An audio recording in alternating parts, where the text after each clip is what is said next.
Hey everyone, Jerry here, and we are back in Jerry's Guide to Better Than Wolves. Now, as mentioned last time, this episode is going to be highlighting some of the smaller changes that have been made to Better Than Wolves. But it's also going to start out with a curveball, which Flowerchild threw me here with the last release. So, let's get right to it. This curveball has to do with the way that you harvest and convert logs into planks.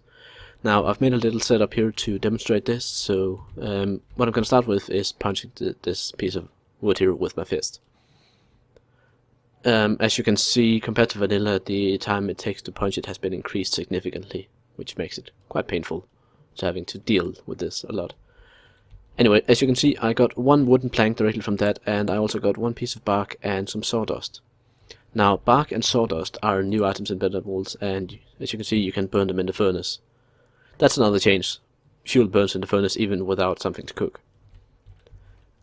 But the main point about bark and sawdust being that bark is now... actually both of them are needed later on in the tech tree in order to create their respective items. Bark is used for tanning leather, and the sawdust is used in the crafting of dynamite. Anyway, as you saw, punching wood with your fist is not very effective. You get one usable plank out of that, and that's it. Now, if I instead take my stone axe here and chop this one up, I will get the log item. Now, the log item you can no longer just convert into planks through the magical crafting grid. Instead, you'll need to use your axe and then split it up into oak planks, which then gives you 2.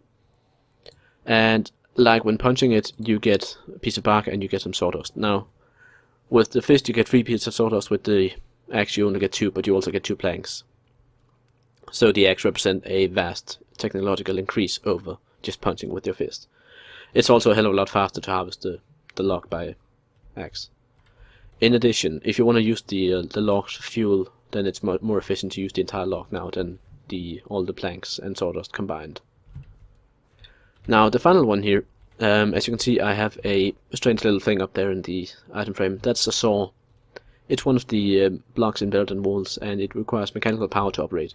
Now, if I turn on the power to this one, it will cut it up, and I now have a bunch more planks. The saw gives you 4 planks, like usual. It gives you, I think, 2 pieces of sawdust and 1 bark.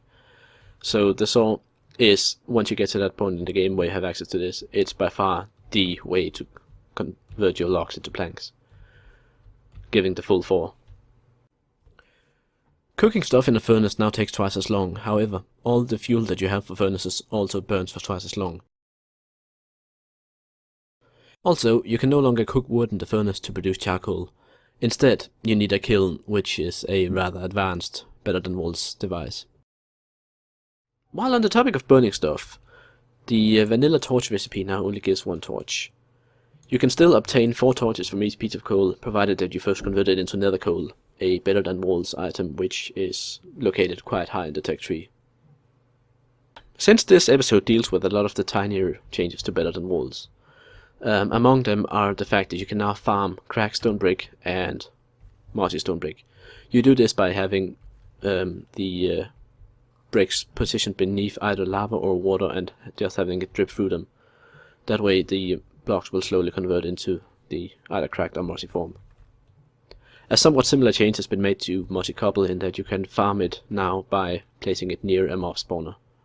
Now, of course, you won't be so lucky as to find a pig spawner in the game, but any other spawner will do.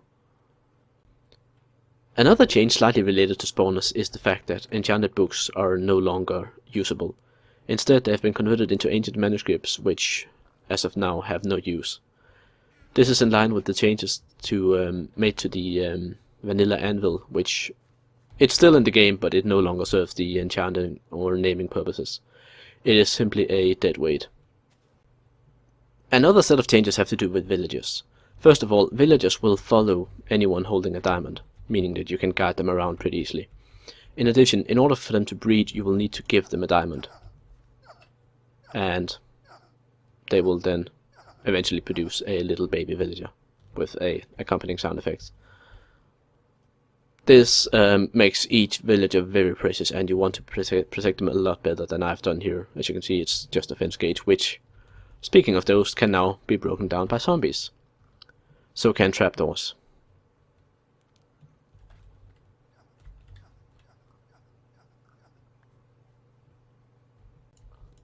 Potions can now be stacked in the inventory up to 8 in each slot. This makes it a lot more convenient to carry a stack of fire resistance potions to the nether or have a lot of healing potions on you at once. Very useful.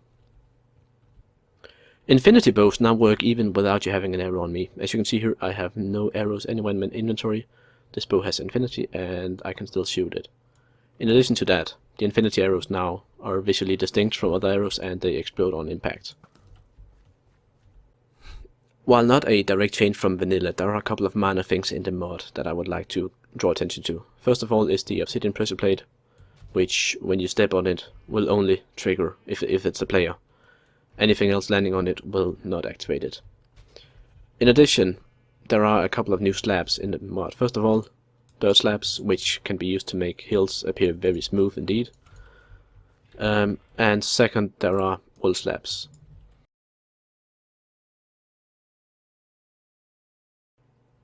Just in case these videos haven't convinced you that this mod is worth trying, there is one particular thing I would like to call attention to, and that is the double eating bug has finally been fixed.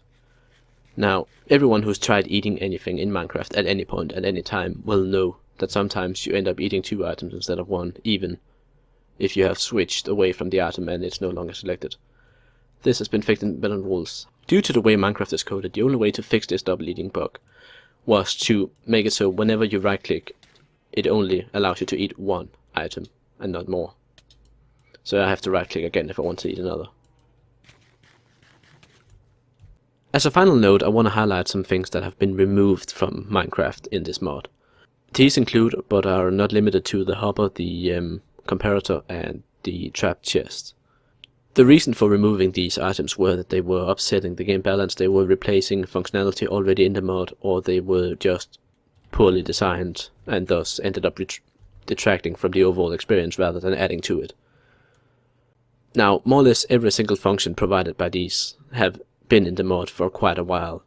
Players who choose to install this mod will thus not lose out on functionality as such. Instead, they will just have to go about it somewhat differently than they would in vanilla Minecraft. One last change that I'm not going to show here is that minecarts now travel longer even when they're empty. This makes it a lot easier to use minecarts for automation purposes. There will most likely be one more episode in this series of changes from vanilla highlights. However, the tutorial series still has a lot of ground to cover in that I will be moving on to stuff like how to actually get started in the mod, how to progress through the different ages, how to operate a stoked fire, that sort of thing.